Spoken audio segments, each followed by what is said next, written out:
Volga 3110, un vrai plaisir de conduite. Pour les bagnolards, on a un petit peu galéré pour trouver cette magnifique voiture. Mon pote que j'ai accompagné pour ce voyage au Kazakhstan, je l'ai mis dans le délire Volga, il a tout de suite adoré. Alors forcément, il avait envie de la conduire. Et là, on a un modèle d'exception. C'est un truc qui freine pas.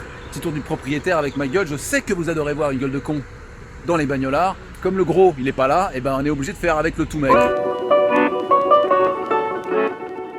Plus précisément, cette Volga est la 3102 9 et non 3110. Construite sur le même châssis que la Volga M24, elle en gardera les lignes de base, mais avec des améliorations évidentes. Ce modèle est sorti en 1992 et il n'y en aura pas beaucoup.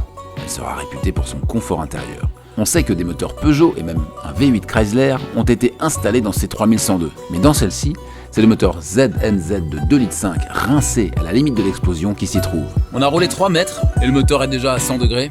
On dirait un genre d'usine chimique. Je crois qu'il n'y a que la batterie qui on va dire, est en forme. Le reste, ça c'est une cornemuse. Soit disant que celui-ci polluait et consommait moins que sur les modèles précédents. Ça reste à voir.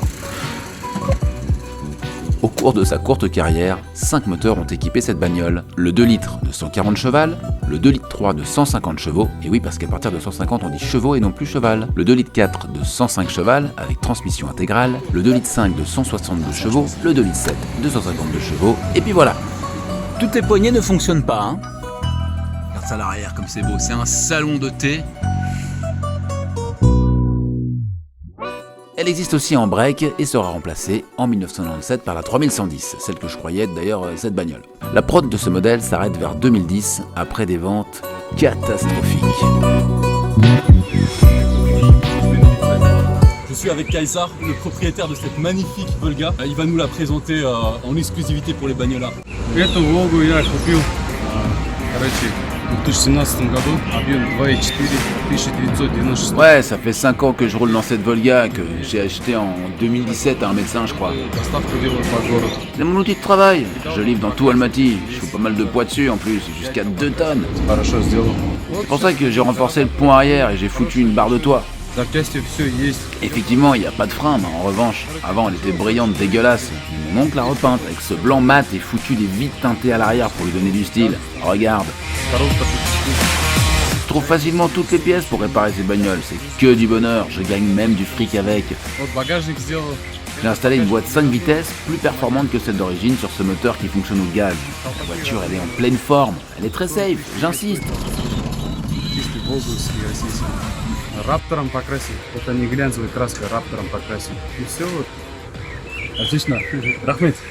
On aime beaucoup ce modèle parce que on l'a vu dans le clip d'un rappeur kazakh et c'est ce qui nous a donné envie de venir au Kazakhstan faire un reportage sur son atmosphère, sur des vestiges de l'Empire soviétique, des choses pleines de romantisme parce qu'elles fonctionnent à moitié, elles sont très rares. Chez nous, il n'y en a pas. C'est une voiture qui aurait toutes les peines du monde à aller au milieu des steppes et pourtant, c'est exactement ce qui nous a plu. Une voiture complètement dépassée, qui chante, qui fume, qui pète de temps en temps.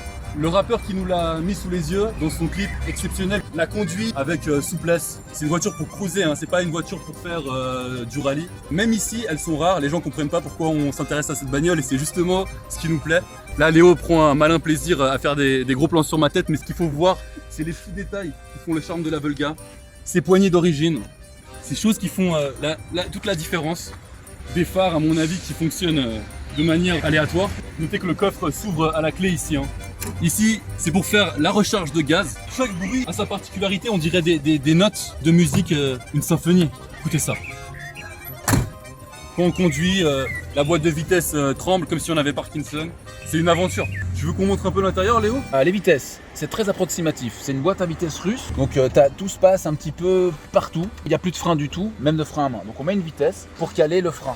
Frein à main, je l'ai mis, mais je crois qu'il ne sert à rien. Tu peux remarquer ici une très jeune et jolie boîte d'allumettes, d'origine vendue avec la voiture, au cas où il te manque une bougie dans le moteur. Alors le 0 à 100, elle le fait. La Volga, donc ce modèle-là, je sais pas. Ce qu'on doit reconnaître, vu que c'était des voitures des apparatchiks du système communiste, eh ben elles sont assez confortables ces Volga pour cette raison-là. C'est cette finition typique de chez Volga. Ces bagnoles, souvent quand elles sortent d'usine, s'il y a un mec qui est malade, la voiture sort sans la pièce qu'il est censé fabriquer ou censé visser ou coller. Le volant, il est directionnel, mais il faut avoir une putain de force pour le tourner.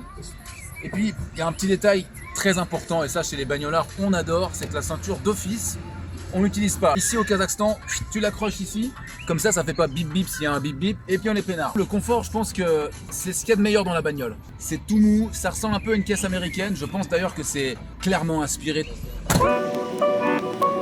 Bon, t'es prêt à aller faire un petit tour? Ici, tu allumes la batterie, tac. Voilà, il y a eu un petit d'accord? Ça veut dire, je suis contente d'être avec vous. Dans une BMW, t'aurais attaché votre ceinture. Ici, il n'y a que dalle. Et à droite du déclencheur de batterie, il y a un autre bouton, faut le savoir. Et là, j'appuie, d'accord? Première en passant la deuxième au préalable, d'accord? Hop, on y va. Il n'y a pas de phare, hein, donc voilà, faut se baigner avant la nuit. On regarde toujours dans les rétroviseurs, même s'il n'en reste pas grand chose. S'il n'y a pas quelqu'un qui arrive par la gauche, on n'oublie pas qu'il n'y a pas de frein. Marche arrière. J'ai pas été à la salle depuis 2 semaines. Et là on recule. Mais on voit rien grâce au vide teinté. Tac. Et ensuite, hop, un petit coup de marche à fond. Et c'est parti. Faut donner l'accélérateur. Давай, mat. Voilà. On passe la première. On va passer la première. Alors, faut lâcher l'embrayage. D'accord. Hop, voilà, c'est fait. Donc, faut lâcher, re-embrayer. Voilà, là elle est passée. Ah ouais, non, c'est. Les gars, oh. Pour d'une Volga. N'oublie pas une Mitsubishi. Marche arrière. Merci Yuri. Oh, regarde la galère pour tourner ce volant. Poulute, là. Mais on crouse. Ah, on est bien là, Volga. Allô, mais qu'est-ce qui se passe? Elle accélère.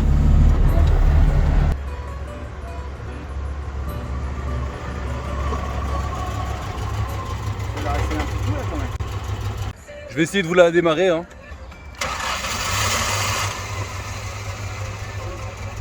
On y va.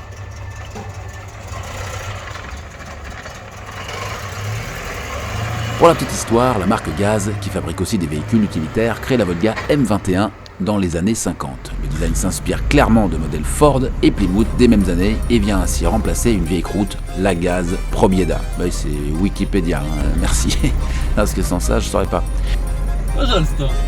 En 1967, c'est la Gaz Volga M24 qui va apporter les nouvelles lignes et devenir la berline carrée inspirée des américaines et grosses berlines européennes type Mercedes 250. Elle devient la limousine des apparatchiks du système communiste, puis à son effondrement, des taxis qui laisseront place aux Lada Samara et aux crottes chinoises et européennes.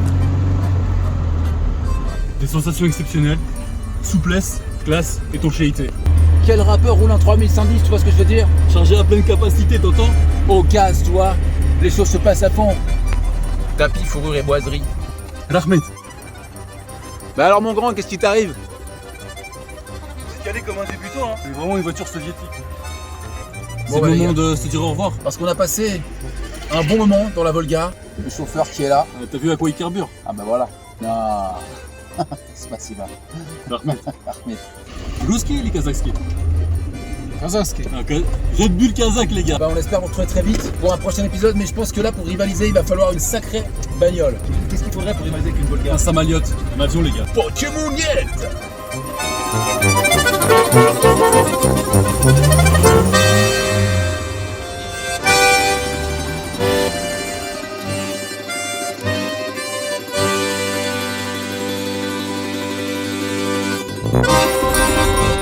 C'est le romantisme absolu là. On a une voiture pleine de lacunes, qui fume, qui chante. C'est le bonheur quoi. J'arrive pas trop à dire ce qui brûle, si y a du gaz, de l'huile. Il n'y a pas d'essence, c'est une voiture au gaz. Espera, il y a Zanayo, Kakim, Olada. Qu'est-ce que tu lui as dit? Je gère la machine, quoi. Je peux la gérer maintenant. Ouais. Mais je crois qu'il préfère la conduire quand même.